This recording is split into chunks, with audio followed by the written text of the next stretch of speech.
que hoje teve análise de vetos no Congresso Nacional. Assunto para a repórter Marília Ribeiro, aqui na programação da Jovem Pan. Após muita conversa e cafezinho nos bastidores, nos corredores, Rodrigo Pacheco presidiu a sessão. Qual o balanço final dessas discussões? Marília, boa noite, bom trabalho.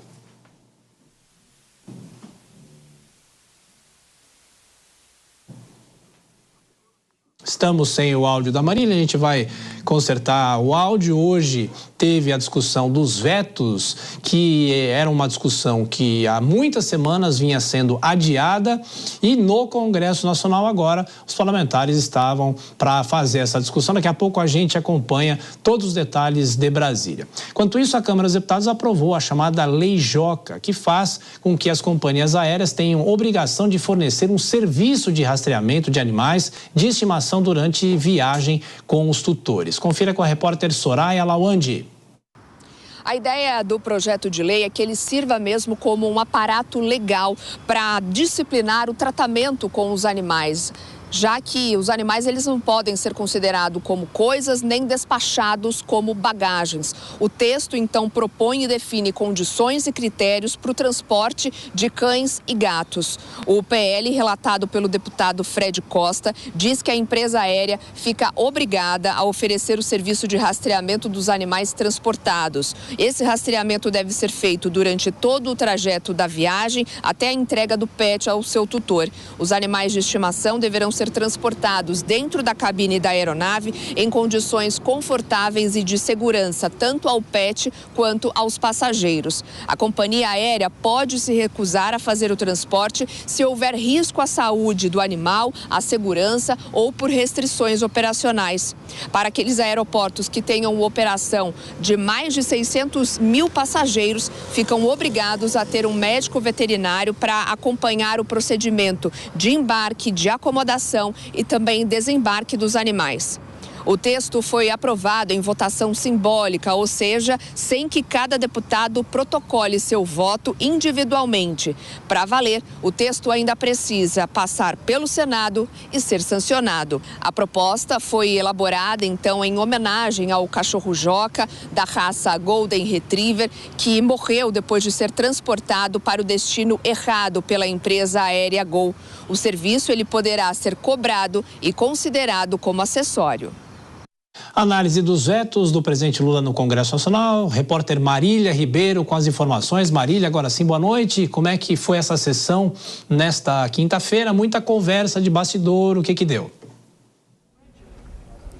Oi, Thiago, boa noite a você e a todos que nos acompanham. Exatamente. Hoje o Congresso Nacional se dedicou à apreciação dos vetos presidenciais. E eu começo falando sobre a mudança na Lei de Diretrizes Orçamentárias de 2024, que foi aprovada pelo Congresso Nacional. Ela tem como objetivo facilitar o envio de recursos para o Rio Grande do Sul. O Parlamento também aprovou outro projeto da LDO deste ano, mas desta vez é para facilitar a destinação de emendas para ações de proteção de defesa civil também no Rio Grande do Sul. Tiago, mas também nós tivemos o adiamento parcial e a próxima sessão ficou para o dia 28 de maio, o adiamento parcial de alguns vetos. Entre eles, nós temos a saída temporária de presos em datas festivas, que foi vetada pelo presidente Lula, e também a análise dos vetos da Lei de Diretrizes Orçamentárias, que incluía o calendário de pagamento de emendas parlamentares, que foi barrada pelo presidente Lula também. Tiago, o Congresso, nessa mesma sessão, derrubou parcialmente o veto da Lei Orçamentária Anual, que suspendeu o envio de 5,6 bilhões de reais em emendas de comissão. A derrubada foi acordada entre líderes da Câmara e do Senado, e essa conversa ela já vinha sendo costurada e ficou reestabelecido o valor de 3,6 bilhões de emendas em comissão. Durante essa sessão de apreciação dos vetos presidenciais, nós também tivemos a derrubada do veto do presidente Lula, que desobriga o governo federal a fazer repasses adicionais para o Sistema Único de Saúde para municípios de estados que estejam em situação de calamidade Pública. Tiago, logo após essa sessão aqui no Congresso Nacional, quem apareceu aqui foi os ministros Fernando Haddad, da Fazenda, e o ministro Alexandre Padilha, das Relações Institucionais.